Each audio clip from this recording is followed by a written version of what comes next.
వర్మ గారు నమస్తే. నమస్కారం. ఈ సోమవీర్రాజు గారు మాట్లాడిన సందర్భం, ఆయన మాట్లాడిన వ్యాఖ్యలు ఏ రకంగా చూడాలి రాజకీయ పరంగా? ఎందుకంటే కాపు సెంట్రిక్ గా అన్నది కదా పెద్ద ఎత్తున నడుస్తున్న అంశం. కాపులే దిశానిర్దేశం చేస్తారు, ఈ రకంగానే ఏ ఎన్నికలు చూసినా మనం చూస్తుంటాం. కానీ ఆల్ ఆఫ్ సడన్ గా ఈయన కూటమిలో ఉన్న ఆయన ముద్రగడ పద్మనాభం గారు ఉంటే ఆయన సీఎం అయ్యేవారు. ఆ బయట ఉన్నదమ్మా, బయట ఉంటే ప్లే చేయండి.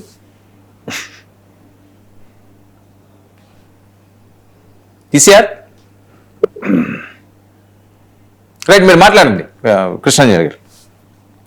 వర్మ గారు, సోము వీర్రాజు ఆయన బీజేపీ నాయకుడుగా వెళ్ళినప్పటికీ కూడా వెళ్ళినటువంటి కార్యక్రమం ఏంటి అంటే ముద్రగడ్డ పద్మనాభం మృతికి సంబంధించినటువంటి సంస్మరణ సభ. కాబట్టి ఆయన చేసినటువంటి రాజకీయంగా అలంకరించినటువంటి పదవులు ఇవన్నిటిని ఒకసారి గుర్తు చేసుకుంటూ ఈ స్థాయి నాయకులు గిన ఉంటే ముఖ్యమంత్రి అయ్యేటువంటి వాళ్ళు అనేటువంటి విధంగా ఆయన మాట్లాడినటువంటి మాటలు తప్ప ఇప్పుడు ఉన్నటువంటి పరిస్థితుల్లో ఏకంగా ఒక కాపు సీఎం కాలేకపోతున్నారు అనేటువంటి అంశం కాదు. ఇప్పుడు ప్రస్తుత రాజకీయాలకు సంబంధించినటువంటి అంశంగా మనం భావించాల్సినటువంటి అవసరం లేదు.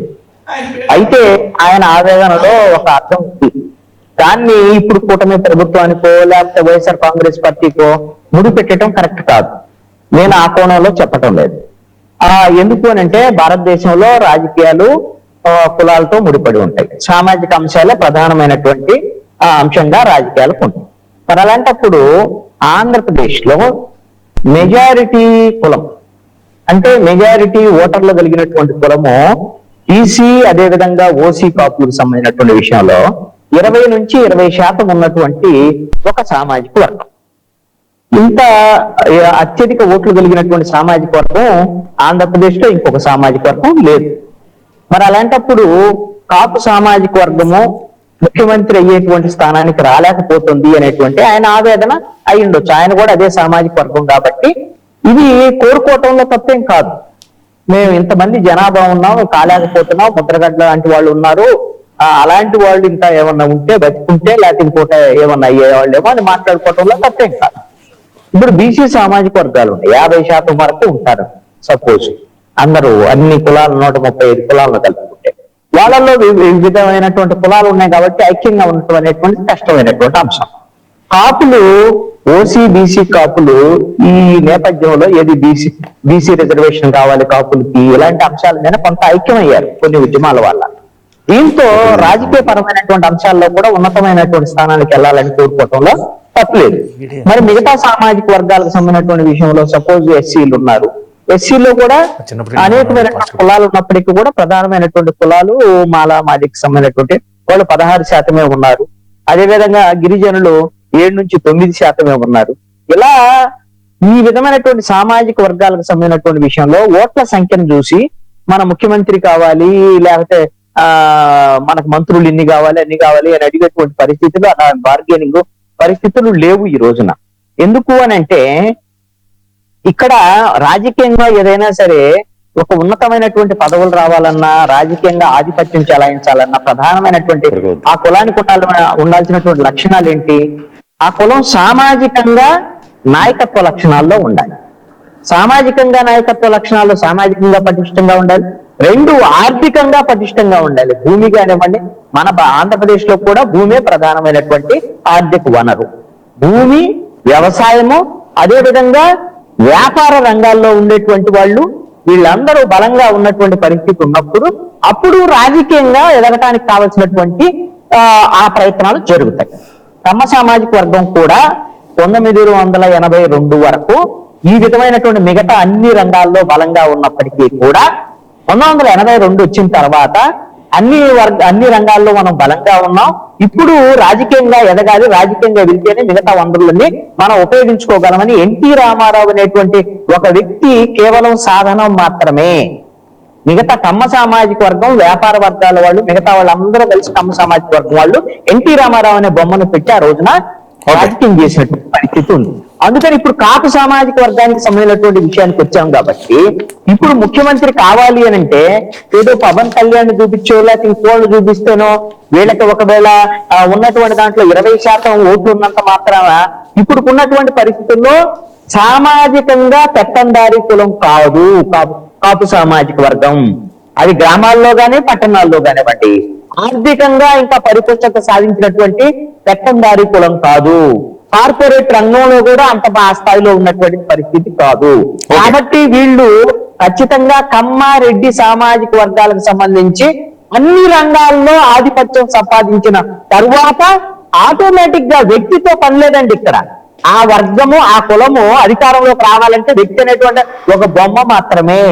ఆ వర్గం అంతా కూడా ఏకమయ్యి అధికారంలోకి రావటం అనేటువంటిది సాధ్యమవుతుంది. అందుకని మీకు ఒక ఉదాహరణ చెప్తాను. భారతదేశంలో స్వతంత్రం వచ్చిన తర్వాత భారత రాజకీయాల మొత్తాన్ని శాసించిన వాళ్ళు మన ఉమ్మడి మద్రాసు రాష్ట్రంలో కూడా మనకు రాజకీయాలను శాసించినటువంటి వాళ్ళు మొట్టమొదటిగా బ్రాహ్మణులు. వాళ్ళ పర్సెంటేజ్ ఎంత ఓట్లు 2-3% మ్యాక్సిమం, అంతే తప్ప వాళ్ళకి అంత పర్సెంటేజ్ లేదు. కానీ వాళ్ళు ఆర్థికంగా మిగతా విషయాల్లో వెనకబడిన తర్వాత ఆ తర్వాత ఉమ్మడి మద్రాసు రాష్ట్రం నుంచి ఆంధ్ర విడిపోయిన తర్వాత రాయలసీమ రెడ్లు, అదే విధంగా ఈ విధంగా రెడ్డి సామాజిక వర్గము వ్యాపార రంగాల్లో మిగతా రంగాల్లో ముందుండి రాజకీయాన్ని వాళ్ళు శాసించినటువంటి పరిస్థితులు. అందుకనే ఈ విధమైనటువంటి సామాజిక పరిణామ క్రమంలో మాత్రమే రాజకీయ అధికారం అనేటువంటిది వస్తుంది. అంతే తప్ప సోము వీర్రాజు ఏదో కాపులు ముఖ్యమంత్రి కావాలన్నాడు. ఆయన ఆవేదన తప్పేం కాదు. ఆయన కూటమిలో ఉన్నంత మాత్రం కాదు కృష్ణాంజనేయులు గారు, సోము వీర్రాజు గారు కాపులు ముఖ్యమంత్రి కావాలన్నా కాదు, కాపులు ముఖ్యమంత్రి కాలేరు అంటున్నాడు ఆయన. అవునండి, ఆయన బాధ అదే, నేను కాలేరనే చెప్తున్నారు. ఆయనకు కూడా ఉన్నటువంటి పరిస్థితి అదే. ఇప్పుడు ఉన్నటువంటి పరిస్థితుల్లో ఆ పరిస్థితి లేదు అనేటువంటి విషయాన్ని ఆయన సీనియర్ పొలిటీషియన్ కాబట్టి చెప్తున్నారు. మీరు అందరూ ఏమనుకుంటున్నారంటే అంటే అది వేరేగా డ్రైవ్ అవ్వదండి. ఆయన ఏ ఉద్దేశంతో చెప్పినది వేరేగా డ్రైవ్ అవ్వదా? ఏమీ డ్రైవ్ అవ్వదండి. అంత ప్రజలందరూ చాలా చైతన్యవంతులు. మీరు అందరూ ఏమంటే మీడియా గానీ ఉండే లేదా రాజకీయ నాయకులు గానీ తీసుకెళ్లి పవన్ కళ్యాణ్ దగ్గర తీసుకెళ్లి ఆపుతారు. పవన్ కళ్యాణ్ ఒక్కడే ముఖ్యమంత్రి కావడం అనేది ప్రాక్టికలీ ఇంపాసిబుల్ అండి. ఆ కులం ఒక్కటే బలమైనటువంటి పెత్తందారి కులంగా ఎప్పుడైతే అన్ని రంగాల్లో, ఇందాక నేను చెప్పినట్టుగా అన్ని రంగాల్లో వాళ్ళు అలాంటి సక్సెస్ సాధించినప్పుడు పవన్ కళ్యాణే కాదండి, ఎవరు పెడితే వాళ్ళు ముఖ్యమంత్రి అవుతారు. ఆ సామాజిక వాళ్ళందరూ కలిసి ఫలానాన్ని ముఖ్యమంత్రి అవుతారంటే అది అయిపోతారు. అంతే తప్ప ఇప్పుడు పవన్ కళ్యాణ్ ఉన్నటువంటి పరిస్థితుల్లో వాళ్ళ సామాజిక వర్గం పెత్తందారి కులంగా లేదు.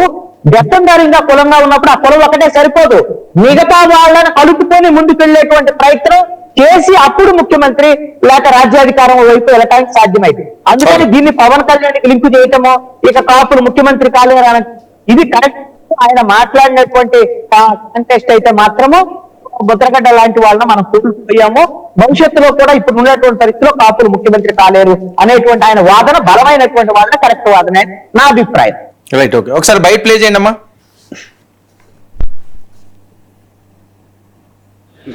పెద్దలు ఉన్నారు, ఇంకో ఆయన ఇప్పుడే వచ్చాడు, ఆయన పేరు చెప్పకూడదు.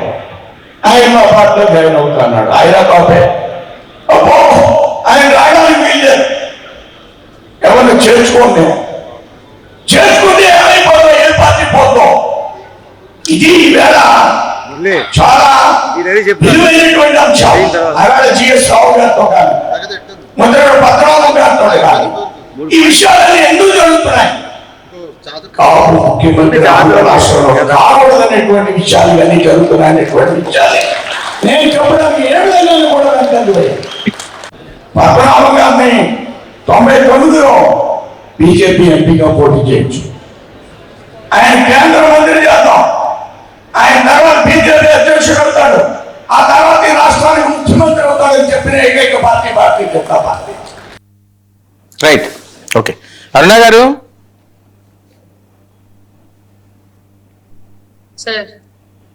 ఓకే, విన్నారు కదా, బయట ఎవరో కానివ్వట్లేదు, కానివ్వరు అని చెప్పి బీజేపీ ఆయనే మాట్లాడడం, మాది ఆయన బీజేపీ అధ్యక్షుడు కూడా. సో ఇది బాగా ఉదయం నుంచి కూడా సోషల్ మీడియాలో బాగా ప్రచారం జరుగుతుంది, మీరు కూడా చూసే ఉంటారు.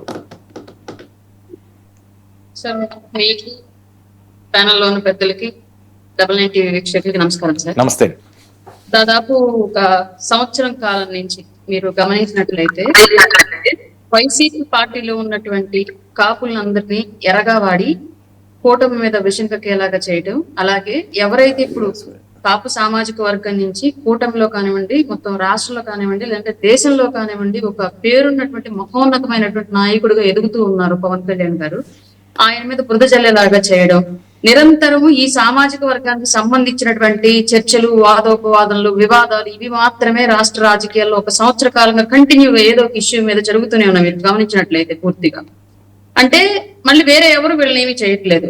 వైసీపీలో ఉన్నటువంటి వైసీపీ కాపు నాయకులు మాత్రమే పర్టికులర్లీ మిగతా పార్టీల నుంచి ఉన్నటువంటి కాపు నాయకుల్ని టార్గెట్ చేస్తూ అంటే వీళ్ళకు వీళ్ళే ఒక బ్లాక్ మార్క్ వేసుకునేటువంటి ప్రయత్నం చేస్తూ ఉన్నారు. క్లియర్లీ ఇది కేవలం పార్టీ పరంగానే చెప్పాలి, దీని సామాజిక వర్గం అని చెప్పేసి నేను క్లియర్ గా అనట్లేదు. వైసీపీ ఈ గేమ్ ఆడిస్తూ ఉంది, దాంట్లో వీళ్ళు సామాజిక వర్గం పరంగా వీళ్ళు బలవుతున్నారు. ఇది లైవ్ లో అందరికీ కనిపిస్తున్న అంశం. వేరే ఏ క్యాస్ట్ నుంచి ఎలాంటి వివాదాలు, ఏదైనా వివాదం ఉంటే వివాదం తీరుగా క్వశ్చన్ చేస్తున్నారు తప్ప కులం తీసుకురావట్లా.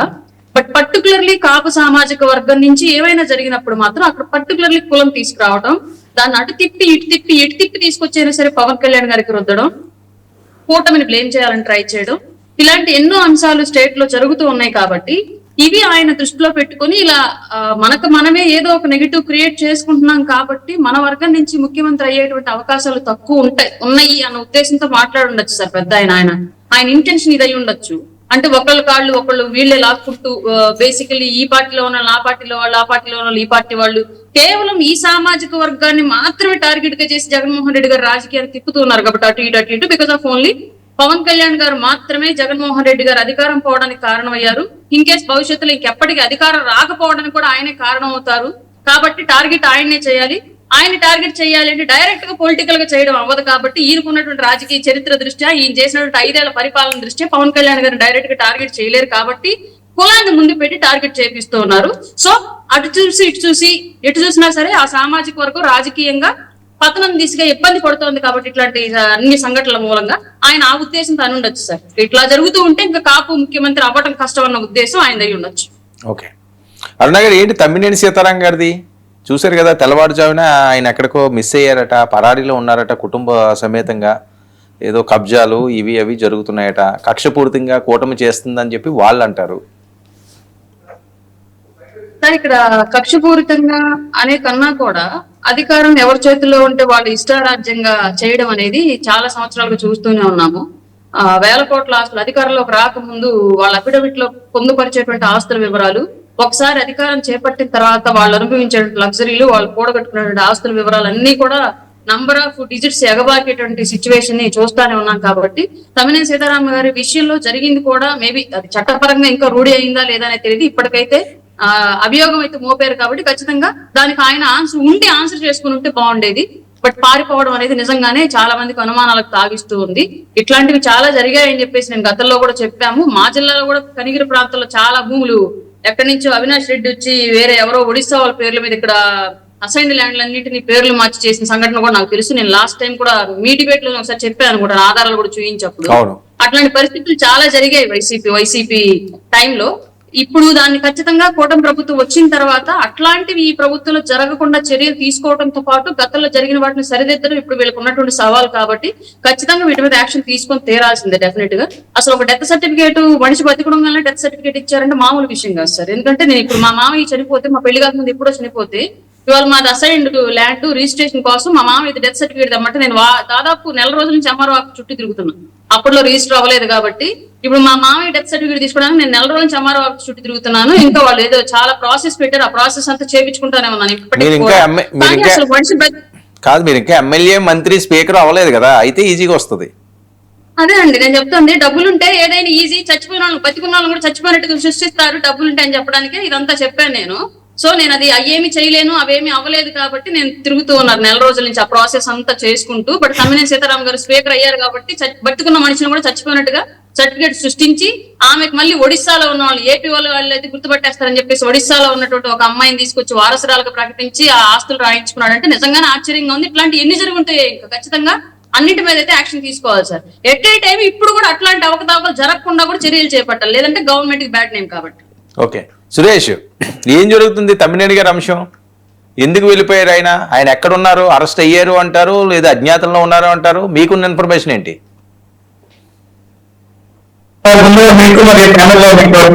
రాజకీయ పార్టీ నాయకులకు, ప్రేక్షకులకు నా నమస్కారాలు సార్. నమస్తే.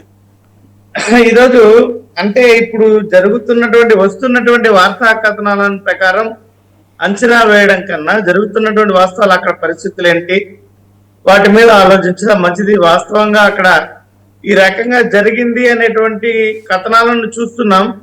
మరోవైపు ఇదంతా కూడా కుట్రపూరితంగా చేస్తున్నారు అనేటువంటి కథనాలను కూడా చూస్తున్నాం. రెండిటిలో కూడా వాస్తవాలు ఏంటి అనేది పూర్తిగా రూఢీ కాకముందే వీటి మీద మాట్లాడడం అనేది మంచి పద్ధతి కాదని నా ఉద్దేశం. మరోవైపు సోదరి అరుణ గారు మాట్లాడుతూ కుల రాజకీయాలను చేస్తున్నారు, పవన్ కళ్యాణ్ గారికి ఆపాదిస్తున్నారు అనేటువంటి ప్రస్తావన విన్నాను. ఏదైనా కూడా పవన్ కళ్యాణ్ గారు మీరు చూసినట్లయితే పవన్ కళ్యాణ్ గారు పార్టీ పెట్టినప్పటి నుంచి ఆయన ఉప ముఖ్యమంత్రి అయ్యేంత వరకు పరిణామాలను కానీ మీరు చూసినట్లయితే అనేక సార్లు ఆయన అభిప్రాయాలను ఆయనే మార్చుకున్నారు పవన్ కళ్యాణ్ గారు. ఎవరు కూడా ఆయన మీద ఏ మాత్రం కూడా ఒత్తిడి లేకపోయినా కూడా పవన్ కళ్యాణ్ గారు మీరు చూస్తే 2014 నుంచి 19లో ఒక రకంగా ఉన్నారు, 2019 నుంచి 24 ఎన్నికల వరకు ఒకలాగున్నారు, 2024 ఎన్నికలకు వచ్చేసరికి ఒకలాగున్నారు. అంటే ఎన్నికలకి ఒక అభిప్రాయాలు, ఎన్నికలకి ఒక సిద్ధాంతాలు, ఎన్నికలకి ఒక నిర్ణయాలను తీసుకున్నటువంటి అంటే సురేష్ ఇప్పుడు వాళ్ళు మాట్లాడేది ఏంటంటే సరే ఎన్నికలకి ఒక రకంగా మాట్లాడారో లేకపోతే ఏదైనా మార్పులు వచ్చినాయో తర్వాత ఆయన మీద అయితే అవినీతి ఆరోపణలు లేవని కదా. నేను ఇంకా మాట్లాడితే మళ్ళీ వీళ్ళందరూ ఇబ్బంది పడతారు సార్. పవన్ కళ్యాణ్ గారి మీద అవినీతి ఆరోపణలు లేవు అన్నట్టు ఒక సందర్భం నేను చెప్పదలుచుకున్నాను సార్. పవన్ కళ్యాణ్ గారితో ఒకసారి మేము ఒక చర్చలో ఉన్నప్పుడు నేను గతంలో ఒక అంశం ఇప్పుడు ప్రస్తావన చేయొచ్చలేదో కూడా నాకు తెలియదు. ఒక 5-6 మంది జిల్లా అభిమాన సంఘాల నాయకులతో ఒక చర్చలో ఉన్నాం. కానీ ఒక సందర్భంలో అప్పుడు నేను ఒక జిల్లా అంటే మా చిత్తూరు జిల్లా ఉమ్మడి చిత్తూరు జిల్లాకి అధ్యక్షుడిగా ఉన్నా పవన్ కళ్యాణ్ అభిమాన సంఘానికి. అప్పుడు అక్కడ ఎవరైతే లోటుపాట్లు ఆఫీసులో జనసేన పార్టీ కార్యాలయంలో ఇక్కడ పవన్ కళ్యాణ్ గారి పేరుని చెడగొడుతున్నారు, పవన్ కళ్యాణ్ గారి పేరు చెప్పుకొని ఏదైతే ఈ పార్టీకి చెడ్డ పేరు తెచ్చేటువంటి కార్యక్రమాలు చేస్తున్నారు అనేటువంటి చర్చ జరిగినప్పుడు ఉమ్మడి అప్పుడు ఆనాడు గుంటూరు ఒంగోలు జిల్లాలు అంటే అక్కడ ఎవరైతే పవన్ కళ్యాణ్ గారు 2014లో ఎన్నికల ప్రచారానికి వెళ్ళినప్పుడు బండిరెడ్డి చందు గారు అనేటువంటి గుంటూరు జిల్లా అధ్యక్షుడు, అదేవిధంగా కర్నూలు జిల్లా అధ్యక్షుడు ఆ రోజు పవన్ కళ్యాణ్ గారితో మేము ఒక చర్చ చేయడం జరిగింది. మీతో పాటుగా ఎన్నికల ప్రచారంలో వచ్చినటువంటి వ్యక్తులు ఎన్నికల ప్రచారంలో మీరు ఏ అభ్యర్థి కోసం అయితే ప్రచారం చేశారో వాళ్ళ తరపున వీళ్ళందరూ కూడా కొంత అమౌంట్ ని కలెక్ట్ చేయడం జరిగిందని ఆయన దృష్టికి తీసుకెళ్ళాం. అప్పుడు పవన్ కళ్యాణ్ గారు ఒక మాట ఎంత పెద్ద అమౌంట్ ఏదో పెద్ద అమౌంట్ ఏమైనా తీసుకోవడం జరిగింది, ఆ వ్యవస్థలు ఉన్నాయి, మనకి పార్టీని మనం మేనేజ్ చేయాలి, దానికి కొన్ని తప్పదు అంటూ మాత్రమే చెప్పారు. నేనే దానికి ప్రత్యక్ష సాక్షిని. అప్పుడు నేనే తలదించుకోవాల్సి వచ్చింది. కొన్ని బహిరంగంగా కొన్ని చెప్పుకోలేము వర్మ సార్. కొన్ని ఏ రకంగా ఉంటాయంటే పవన్ కళ్యాణ్ గారు ఏ రకంగా అనేక సందర్భాలు నేనే వాదించా చాలా వేదికల పైన. పవన్ కళ్యాణ్ గారిని ప్యాకేజ్ స్టార్ అంటున్నారు, ప్యాకేజ్ అన్న వాళ్ళకి గుణపాఠం చెప్తామని గట్టిగా వాదించినటువంటి నేనే.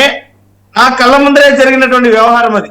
దీనికి నేనేం ఎదరడం లేదు, ఇదేం అవాస్తవం కాదు. అంటే కాదు ఇవి అవినీతులు దోచుకోవడాలా? ప్రతి ఒక్క అభ్యర్థి దగ్గర ఇంత మొత్తం అంటూ ఆ రోజు పవన్ కళ్యాణ్ గారు చుట్టూ ఉన్నటువంటి వ్యక్తులు వసూలుకు పాల్పడినటువంటి వ్యవహారం అది. సరే పవన్ కళ్యాణ్ గారు చుట్టూ ఉన్న వ్యక్తులు పవన్ కళ్యాణ్ గారు కాదు కదా. పవన్ కళ్యాణ్ గారు ముందర చెప్తేనే పవన్ కళ్యాణ్ గారు దానికి మౌనం పాటించారు. అది ఎలా చెప్పగలమండి? ఇప్పుడు పార్టీ ఫండ్ అన్నది జనరల్ గా ఏ ఎమ్మెల్యేలు ఎవరన్నా సరే ఇస్తుంటారు కదా, అది కామన్ కదా. ఈయన పర్సనల్ గా మిగతా వాళ్ళ మీద ఆరోపణ లేదు కదా అన్నది నా పాయింట్. మీరు మళ్ళీ ఎలక్షన్ లింకులు పెడితే ఇంకా అది నెవర్ ఎండ్ పాయింట్ సార్. ఒకటి వర్మ గారు, పవన్ కళ్యాణ్ మీరు చూడండి, పవన్ కళ్యాణ్ గారు ఎన్నికల సమయంలో మాట్లాడినటువంటి మాటలు ఏవైతే ఉంటాయో మీరు 2014, 19 నుంచి 24 ఎన్నికల్లో మీరు అనేక అంశాలను ఇప్పుడు మనం కానీ వాటిని మరొకసారి పునఃపరిశీలిస్తే సరే ఓకే.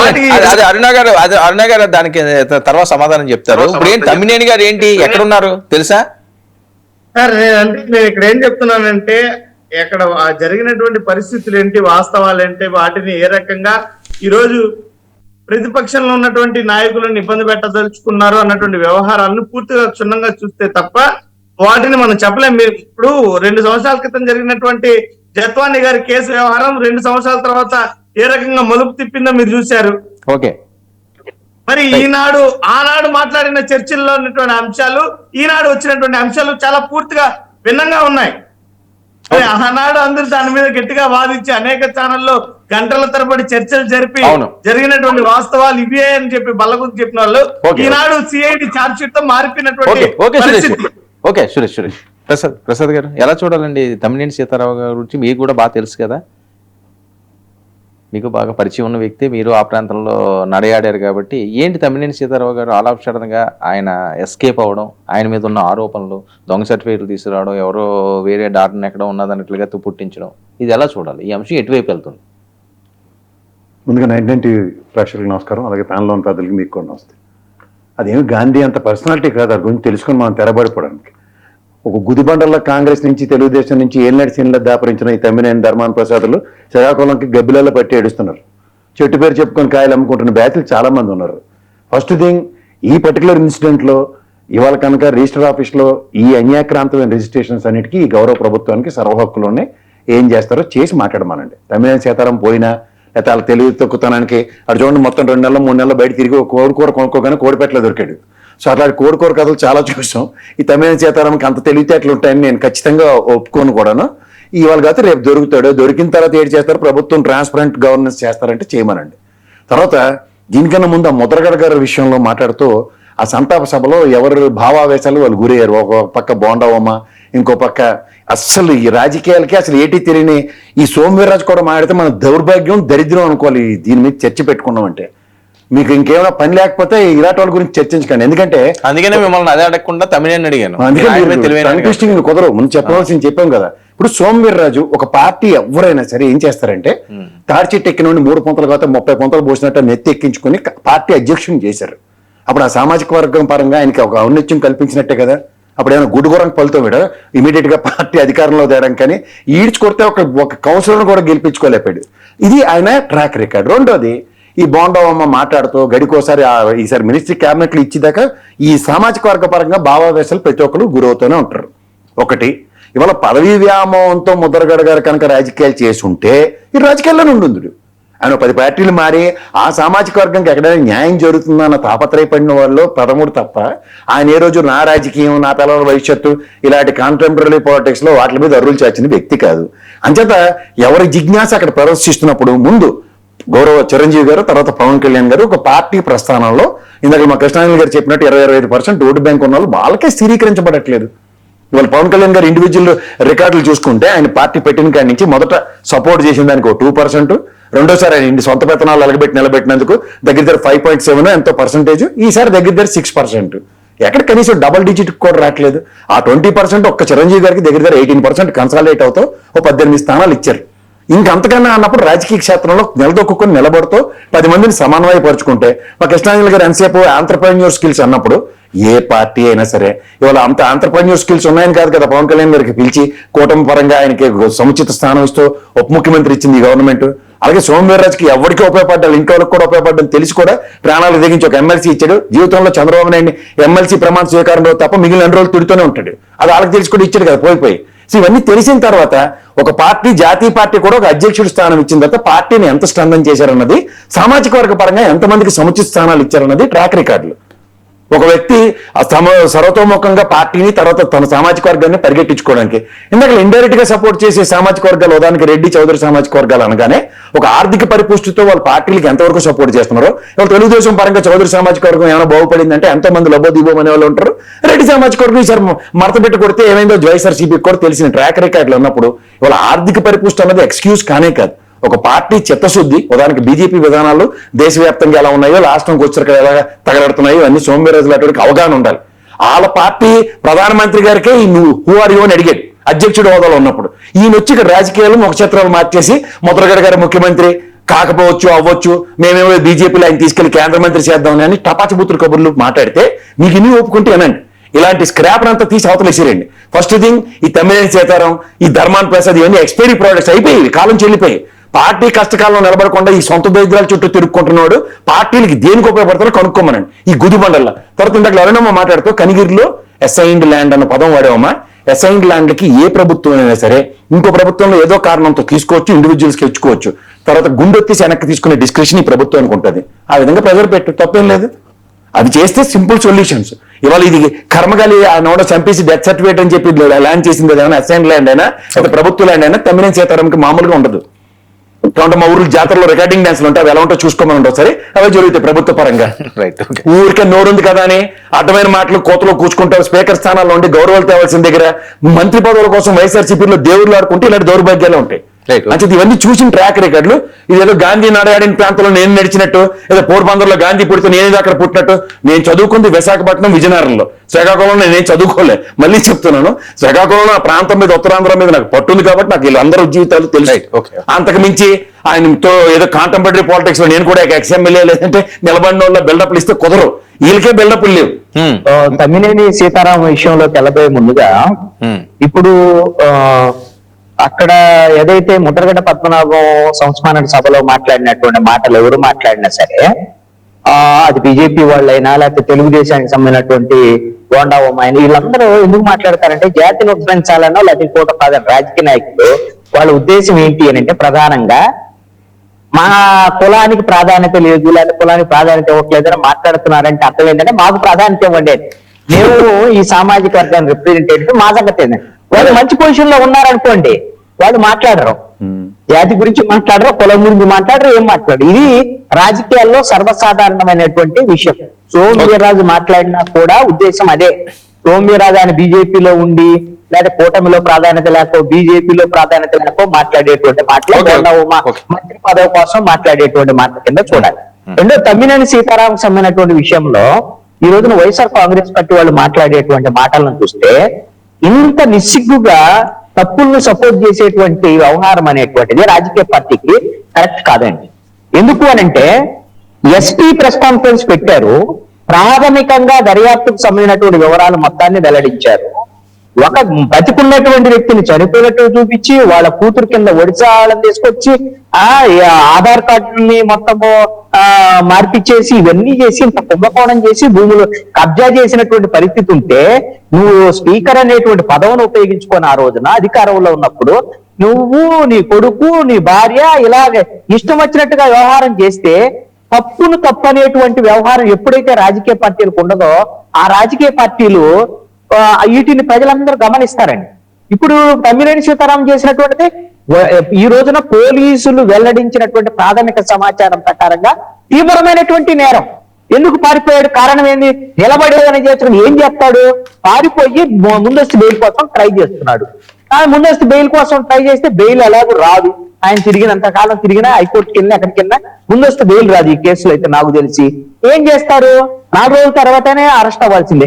కనీసంగా ఒక రాజ్యాంగబద్ధ పదవిలో పనిచేసినటువంటి ఒక వ్యక్తి కనీసం తప్పు చేశాడు. తప్పు చేసినప్పుడు బయటపడ్డ తర్వాత అన్న వెళ్ళి ఎస్ నేను ఫేస్ చేస్తాను, నేను చేయలేదని కనీసంగా బయటకు చెప్పేటువంటి ధైర్యం కూడా లేనటువంటి రాజకీయ నాయకులు ఇలాంటి వాళ్ళని వైఎస్ఆర్ కాంగ్రెస్ పార్టీ ఈ రోజున సపోర్ట్ చేసేటువంటి వ్యవహారం. ఏంటిది? సిగ్గుమాలినటువంటి వ్యవహారం తప్ప ఇంకొకటి ఏమన్నా ఉందా అని నేను అడుగుతున్నాను. నేను వైఎస్ఆర్ కాంగ్రెస్ పార్టీని అడుగుతున్నాను. ఎందుకంటే ఇది కేవలము వాళ్ళ పార్టీకి సంబంధించినటువంటి అంశం కింద నేను చెప్తాను. ఖచ్చితంగా నేను మిగతా విషయాలు కూడా మాట్లాడతాను. బొల్ల బ్రహ్మనాయుడు మొన్న వినుకొండ మాజీ ఎమ్మెల్యే, అతను హైదరాబాద్ లో వెళ్లి భూ కుంభకోణాలకు పాల్పడ్డటువంటి పరిస్థితి ఉంది. అతని మీద క్రిమినల్ కేసు నమోదైనటువంటి పరిస్థితి. దానికి జగన్మోహన్ రెడ్డి సపోర్ట్ చేస్తాడు.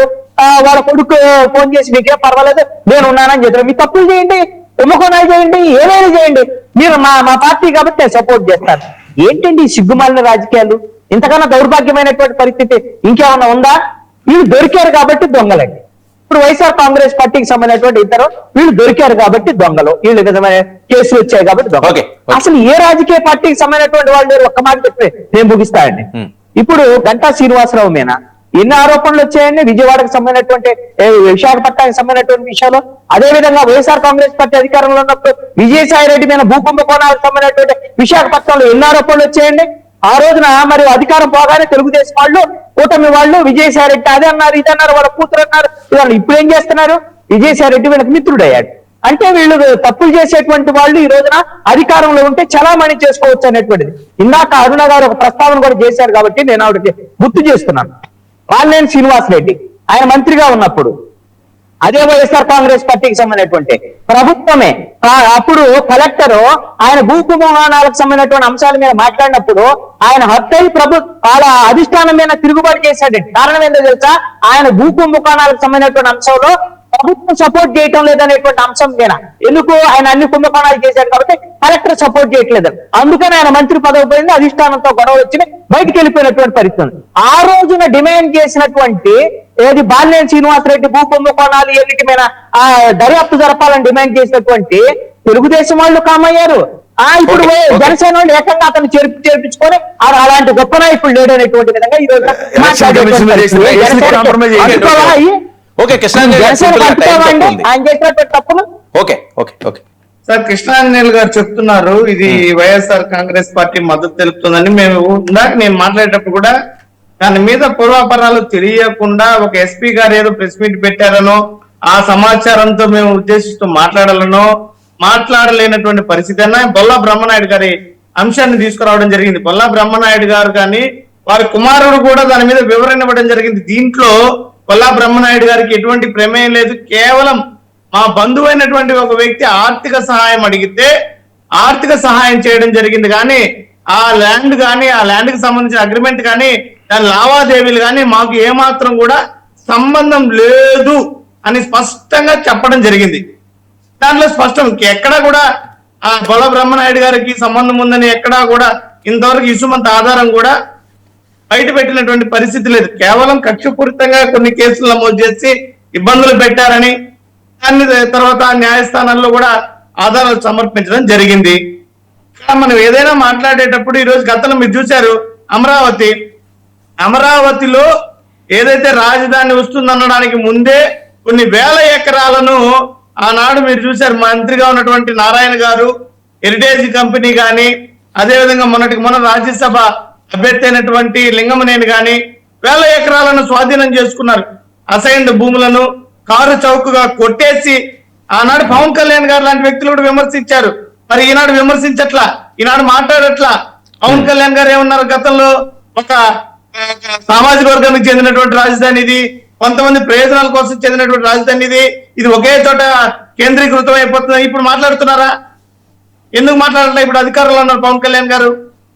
అంటే రాజకీయ ప్రయోజనాలను చూసి మాట్లాడేటువంటి వ్యవహారం వేరు, వాస్తవాలు వేరు అనేటువంటి రీతిలో ఈరోజు జరుగుతోంది.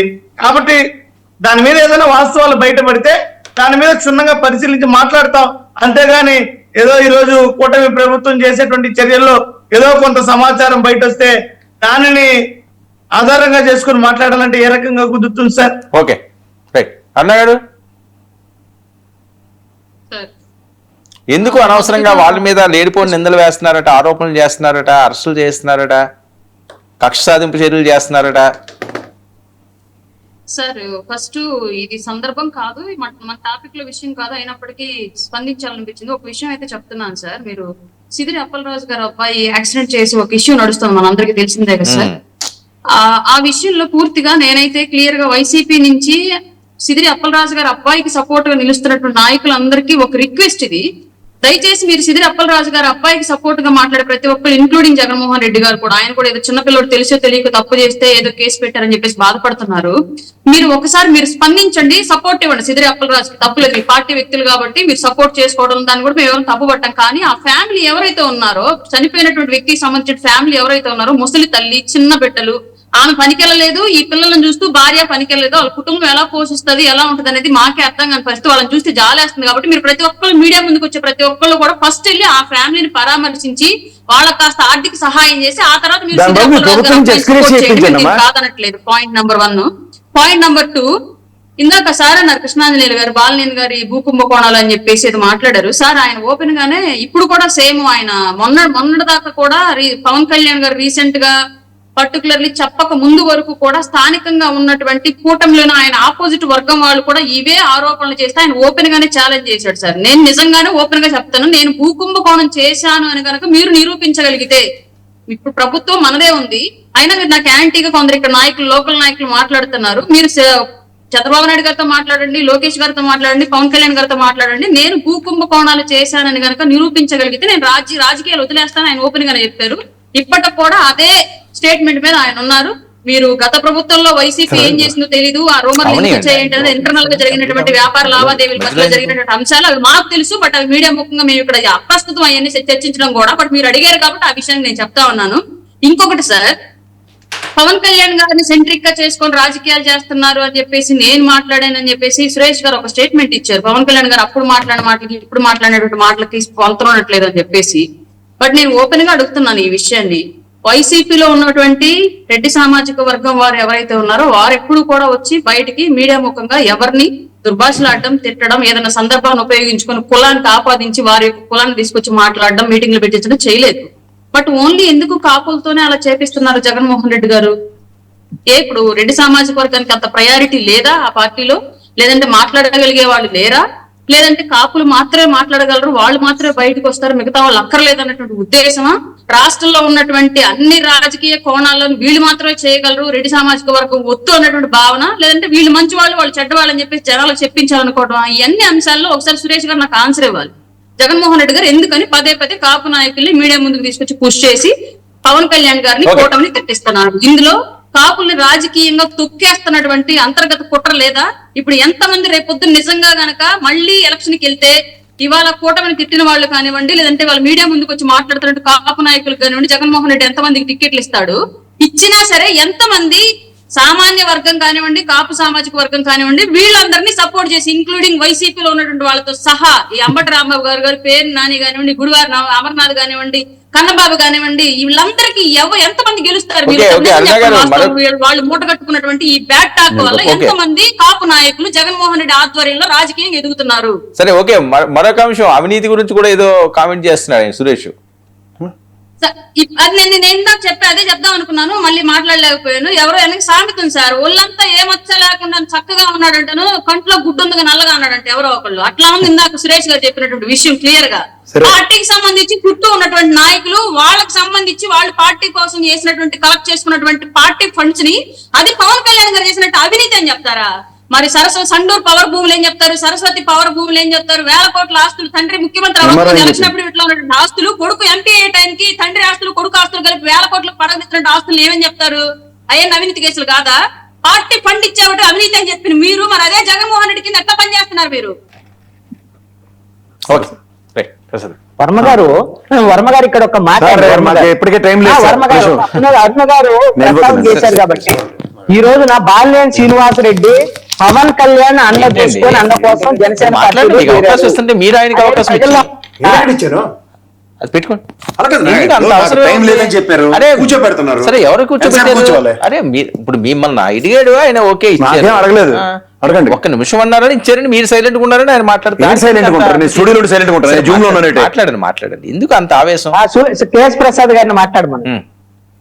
అమ్మా నువ్వు అంత సరదా పడకమ్మా, మనం వెనక్కి వెళ్ళి ఒకసారి ముందుకొస్తే ఇదే టీవీ5 లో ఇప్పుడు కళ్ళజోడ అయిపోయిన రావాలన్నా పెట్టుకుని చేస్తున్న మూర్తి ఓ భయంకరమైన స్టింగ్ ఆపరేషన్ చేసాడు మహా న్యూస్ లో ఉన్నప్పుడు. ఇదే బ్రేక్ వస్తే కనీసం లైవ్ టెలికాస్ట్ కూడా చేయనివ్వలే. వేరే ఛానల్, మరి ఏవే ఛానల్ అన్నప్పుడు చెప్పాలి ఇవన్నీ. మనం అన్ని మర్చిపోతే చాలా కష్టం అమ్మా. ఎక్కడ అందరూ అచ్చని పచ్చబోసులు రాజకీయాల్లోకి వచ్చినప్పుడు ఎవడు అచ్చని పచ్చబోసు ఉండడు.